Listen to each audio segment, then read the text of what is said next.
kedua, target kita yaitu mengidentifikasi bunyi ya, atau mengelompokkan bunyi dari tubuh manusia. Ada bunyi yang kuat dan lemah, ada bunyi tinggi dan rendah, ada bunyi panjang dan pendek. Yang pertama masalah bunyi kuat dan lemah ya. Ini bisa kalau di dalam musik ini istilahnya dinamika. Dinamika itu keras lembutnya suatu lagu, suatu bunyi ya. Itu namanya dinamika. Ada yang bunyi yang lembut sekali, ada yang keras sekali gitu. Nah, ini tergantung kita ya. Seperti tepuk tangan tadi. Ini bisa lembut, bisa keras,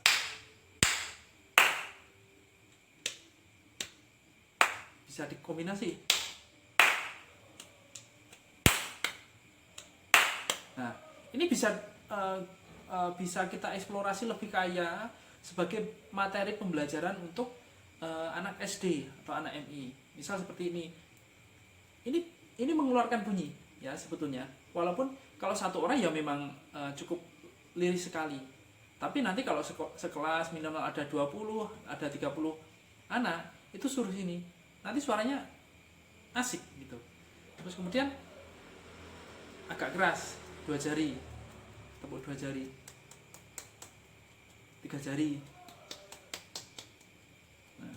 4 jari dan seterusnya. Nah, ini bisa diolah. Jadi bisa lembut sekali, bisa sangat keras, bisa berbagai macam warna suara. Warna suara itu jenis karakter suara. Bisa tepuknya seperti ini, bisa. Nah, ini bebas ya. Ini terkait kuat lemahnya seperti itu. Jadi kita bebas tepuk, hentakan kaki pun juga sama. Hentakan kaki itu bisa cukup lembut, bisa cukup sangat keras juga bisa gitu ya. Tuh. Jadi ini bisa kita bisa bereksplorasi. Kemudian tinggi rendah bunyi ya. Tinggi rendah bunyi itu kaitannya dengan suara ya. Suara itu kaitannya juga dengan nada. Tetapi sebelum masuk ke nada, kita bisa mengeksplor, bisa mengidentifikasi suara terlebih dahulu. Ini suara tinggi, suara rendah gitu.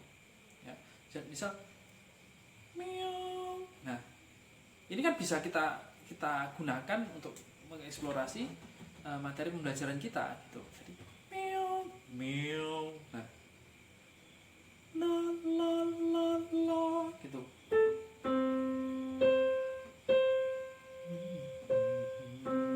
Ini rendah. Do si la sol fa mi re do re mi fa sol la si do. Nah, itu tinggi rendahnya bisa ditentukan lewat nada gitu. Tapi sebelum tadi saya katakan sebelum lewat melalui nada itu kita bisa mengeksplorasi jenis suara yang tinggi atau rendah. Ma itu rendah. La itu tinggi ya.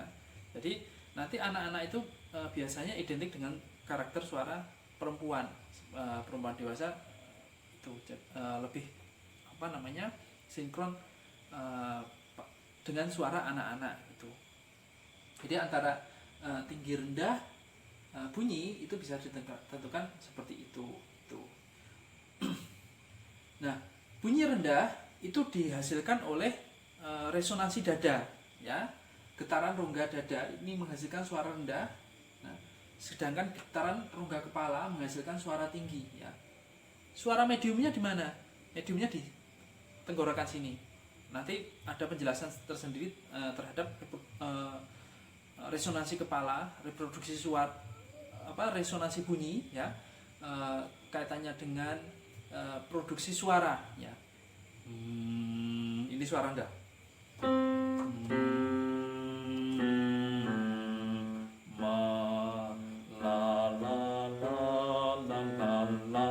Ini pakai resonansi dada.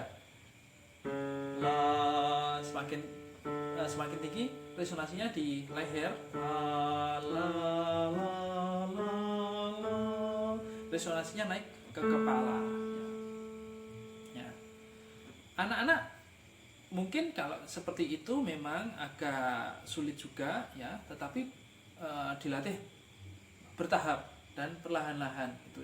Jadi untuk suara tinggi bisa menirukan suara binatang, pus pus meow. Nah, suara rendah bisa menirukan suara apa ya, sapi, mah. Nah seperti itu resonansinya dada, tuh his. Nah be, nah itu jadi beda-beda karakternya, ada resonansi kepala, ada leher, dan resonansi dada gitu. Itu terkait dengan bunyi yang dihasilkan dari tubuh manusia, ada tinggi, ada sedang, ada rendah itu. Nah terus kemudian panjang pendek bunyi ya. Panjang pendek bunyi itu ini kaitannya dengan nilai notasi musik. Kalau di dalam notasi balok gitu ya, jadi not ini seberapa ketuk, misal ga pa tu wa ga pat, ini panjang, kalau ditulis ada simbol tertentu nanti panjangnya 4 ketuk. Beda dengan ini tu wa ga pa, ini 2 ketuk. Kalau ini tu wa ga pa tu ga pa tu ga pa tu ga pa tu.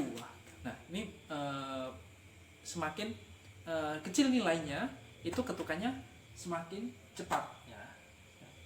Semakin besar nilainya tu wa ga pa, jadi jarak pukulnya itu lebih lebar.